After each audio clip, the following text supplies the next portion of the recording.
Yale University Press Audio presents this unabridged recording of A World After Liberalism, Philosophers of the Radical Right, by Matthew Rose, read by Jeff Harding. Introduction. After Liberalism. What comes after liberalism? We know what came before it: oppression, ignorance, violence, and superstition.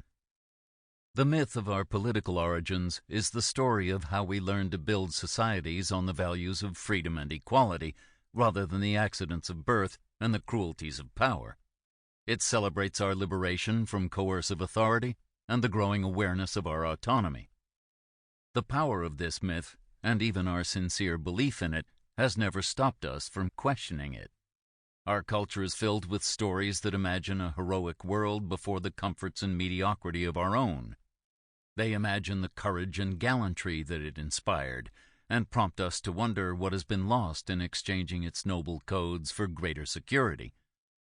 But whether their characters wear swords or Stetsons, these stories tell us that their world will never be, and can never be, ours again. It might have inspired braver men and greater deeds, but there is no going back. The frontier is closed. To ask what came before liberalism is to leave our world safely intact.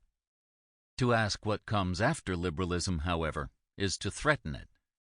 It is to ponder what is supposed to be unthinkable, and to anticipate what is supposed to be impossible.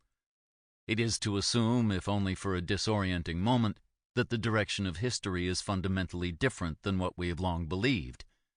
It is to contemplate the shattering possibility that we have been wrong about what human beings are and what they will become. It is not, to be sure, that we ever assumed the work of politics was concluded.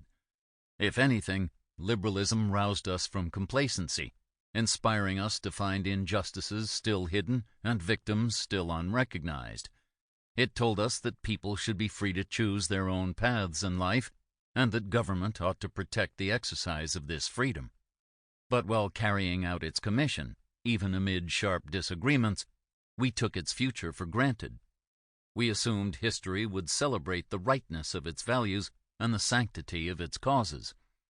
The idea that the future might judge it critically was inconceivable. Or at least it once was. We are living in a post-liberal moment.